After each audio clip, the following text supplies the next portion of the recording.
Blog. तो आज हम द्वारका में हैं और आज हम पूरा द्वारका कवर करने वाले हैं कि हम यहाँ पे क्या क्या घूम सकते हैं। तो चलिए चलते हैं। बस ने हमें अर्ली मॉर्निंग छोड़ दिया था तो हमने यहाँ पे होटल लिया एंड यहाँ पे काफ़ी महंगे होटल है। सिर्फ एक यही था जो हमें हमारे बजट में मिला था। हम अब रेडी हो गए हैं, अब हम सारे टेम्पल्स घूमने जाएंगे। हम द्वारका में हैं एंड हमारी बस सुबह सुबह आ गई थी, उस सबको मैंने शूट नहीं किया और हमने होटल लिया, वहाँ पे आके चेंज वगैरह कर लिया। अब हम यहाँ से निकल रहे हैं तो आपको ब्लॉग में आगे मिलता रहेगा क्या क्या हम घूमने वाले हैं। यहाँ पर एक दूसरे मंदिर के बीच में काफ़ी डिस्टेंस है तो हमने ये तय किया कि हम स्कूटी यहाँ भी रेंट करेंगे। 500-600 रुपये पड़े थे तो हमने स्कूटी रेंट करी। फिर जाते सबसे पहले यहाँ पे पेट्रोल डलवाते हैं। उसके बाद हमारा सबसे पहला प्लान था ये कि हम नागेश्वर ज्योतिर्लिंग के दर्शन करेंगे, क्योंकि मेन द्वारका में तो हमारा होटल जहाँ पे है वहीं पे द्वारकाधीश जी का टेम्पल है, तो वो हम सबसे लास्ट में दर्शन करेंगे। तो सबसे पहले हम पहुंच जाते हैं नागेश्वर ज्योतिर्लिंग। तो बोलिए हर हर महादेव। द्वारका से 17 से 20 किलोमीटर की दूरी पर है ये। यहाँ हम पहुंचते हैं और चलिए अंदर चल के दर्शन करते हैं नागेश्वर ज्योतिर्लिंग बाबा के। अंदर बढ़ते हैं तो वहाँ पे पहले सबसे पहले हमें शूज स्टैंड दिखता है, तो अपने अपने शूज वहाँ रख सकते हैं। फ्री है बिल्कुल भी, जैसे आप जानते हैं मंदिरों में होता है एंड व्यवस्था काफी अच्छी हो रखी है। चलिए आगे दिखाते हैं आपको। तो यहाँ पे पीछे की साइड में एक वॉश बेसिन लगा है, मेनली आप वहाँ हाथ पैर अपने धुल सकते हो मंदिर में एंट्री करने से पहले। एंड उसके पीछे बहुत बड़ा सा सरोवर है, मतलब बहुत ही सुंदर लग रहा था।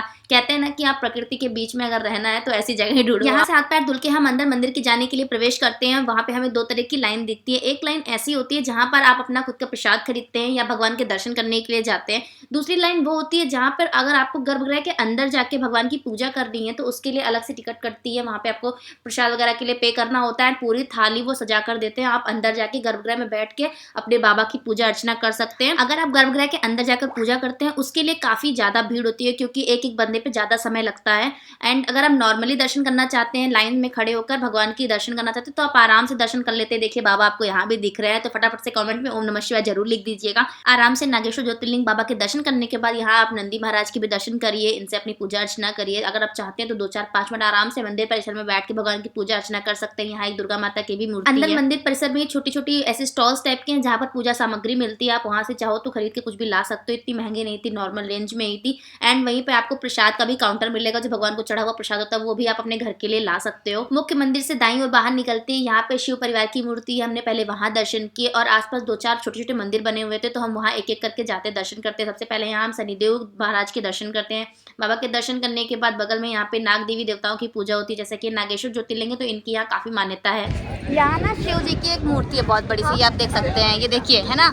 और इस पे फोटो खिंचाने के लिए हम बहुत देर से खड़े हैं, बट यहाँ स्पेस ही नहीं मिल रहा है कि अच्छी फोटो है, तो हम नहीं खिंचवा रहे हैं फोटो, बस ऐसे आपको वीडियो दिखा दे रहे हैं कुछ खाने के लिए। बहुत भूख लग रही है। दर्शन करके बाहर निकलते सबसे पहले हम प्रसाद खाते हैं और पानी पीते हैं, उसके बाद चाय नाश्ता करके हम फिर निकलते हैं। यहाँ से हम निकल रहे हैं और कहाँ जा रहे हैं, गोपी तालाब शायद जाएंगे या फिर ओखा जाएंगे। वहाँ से फेरी लेनी है और हमें बेट द्वारका के लिए जाना है, क्योंकि टाइम कम है और चीजें ज्यादा घूमनी है। नागेश्वर ज्योतिर्लिंग से थोड़ी आगे जाने पे हमें गोपी तालाब मिलता है, वहाँ हम पहुँचते हैं दर्शन करने के लिए। यहाँ पे छोटा सा मंदिर है जिसका नाम गोलोक धाम है। यहाँ पर देवी देवताओं की बहुत सारी मूर्तियां हैं, तो चलिए आपको यहाँ के दर्शन कराते हैं।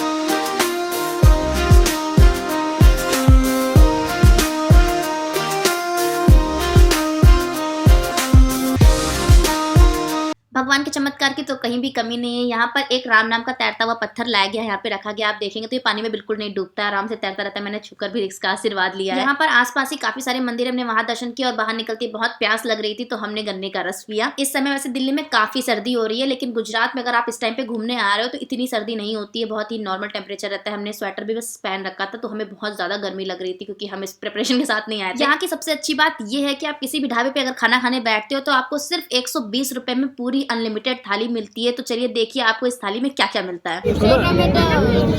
बैगन, चना, नहीं बटेगा और ये चना।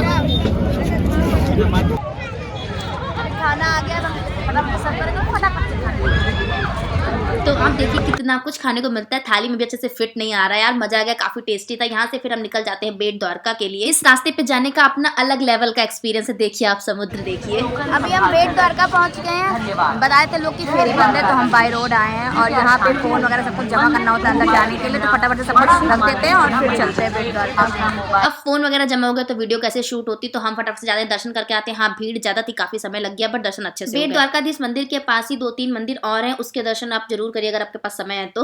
अब हम दोबारा से जाएंगे, हाँ द्वारका टेम्पल अभी हम नहीं गए, हम शाम को जाएंगे, पर उससे पहले हम चाय पिलेंगे क्योंकि हमने एक भी चाय एक्स्ट्रा नहीं पी है। तो पहले फटाफट से चाय पीते हैं, चाय बन गई है, ये लोग स्टार्ट भी करते हैं, हम भी पी लेते हैं। चाय पीने के बाद हम सभी निकल जाते हैं द्वारकाधीश मंदिर के दर्शन करने के लिए। तो रास्ते में यहाँ पे थोड़ी सी मार्केट है, हमारे होटल से वॉकिंग डिस्टेंस पे था, तो फटाफट चलते हैं क्योंकि 9 बजे तक पट बंद हो जाएंगे, तो हमें बहुत ही जल्दी पहुंच के और दर्शन करना है। सुना है वहाँ पे भीड़ भी ज्यादा होती है, तो वो तो आगे पता चलेगा कि कितनी भीड़ है। ये वहाँ की गलियां है, पतली पतली मार्केट जैसी है, आप चाहो तो एक बार रात में घूम सकते हो, अच्छा लगता है। तो हम फाइनली पहुंच गए थे द्वारकाधीश मंदिर, तो बोलिए द्वारकाधीश जी की जय। बाहर से चेकिंग वगैरह होती है, आपका बेल्ट पर सब कुछ जमा हो जाता है। तो हमने जिस शॉप से प्रसाद वगैरह खरीदा था उसी शॉप पे अपने सारे चीजें जमा कर दी, शूज वगैरह भी वहीं निकाल दिए थे। आप भी ऐसा कर सकते हो, वो बिल्कुल पैसे वगैरह नहीं लेते, बिल्कुल फ्री करते हैं क्योंकि आप उनकी दुकान से प्रसाद वगैरह ले रहे हो। सभी ने प्रसाद लिया और बैग वगैरह जमा करके हम जाते हैं, थोड़ी भीड़ ज्यादा है तो समय भी ज्यादा। हम सभी दर्शन करके बाहर आ गए थे, भीड़ ज्यादा थी लेकिन भगवान की दया से जब हम आगे पहुंचे उस टाइम पे आरती स्टार्ट हुई थी, हमने आरती करी भगवान के सामने, इतना मतलब इतना मन खुश हो गया, वो सबसे अच्छा पल था, मुझे ऐसा लग रहा था। उसके बाद दर्शन करके हम फिर से अपने होटल की तरफ बढ़े थे। फिर हमें याद आया कि हम भड़केश्वर महादेव टेम्पल नहीं जा पाए, तो उसे हम जाएंगे घूमने, क्योंकि लोग कहते हैं दिन में ज़्यादा अच्छा लगता है घूमने, क्योंकि समुद्र के किनारे है। रात में भी बहुत खूबसूरत था, हमने 2-3 घंटे यहाँ पे बिताए, काफ़ी अच्छा नज़ारा था, मतलब बहुत ही भगवान की कृपा से बहुत ही अच्छा था सब कुछ। एंड वहाँ पे सामने ही लाइट हाउस भी है, लोग वहाँ सनसेट के टाइम पे जाते हैं लाइट हाउस के पास सनसेट व्यू देखने के लिए। हमारे पास टाइम कम था तो हम नहीं जा पाए थे, वैसे अभी आपको इस वीडियो में दिखेगा। देखिए वहाँ पे है ना लाइट हाउस, वहाँ पे है 1-1.5 किलोमीटर की दूरी पे है भड़केश्वर महादेव और लाइट हाउस। वापस होटल की तरफ आते हैं, हमारे होटल के जस्ट बगल में ये पंजाबी रेस्टोरेंट था एंड यहाँ पे हम खाने पीने के लिए बैठ जाते हैं। लिटरली गाइज आपको अगर आप यहाँ जाते हो तो आप इस रेस्टोरेंट में जा सकते हैं, अफोर्डेबल टेस्टी दोनों। हमारा खाना दो लोग इतना भुखाए पड़े हैं कि मतलब देखना भी पसंद नहीं। खाना खा के हम सभी थोड़ी देर रोड पे ऐसे निकलते हैं घूमने के लिए, तो यहाँ पे दूध मतलब ये अंकल बेच रहे थे तो हमने वहाँ से दूध लिया। मैंने टेस्ट करा, बहुत अच्छा नहीं लगा तो हम सब ने नहीं लिया। फिर हमने डिसाइड किया कि आगे जाके कुछ और खाएंगे। फिर यहाँ पहुँचते, ये मेनली पान की शॉप थी बट यहाँ पे ये लस्सी रबड़ी ये सब भी मिल रहा था। फिर हमने यहाँ से भी ट्राई किया, ये भी इतना खास नहीं था पर ठीक ठीक था।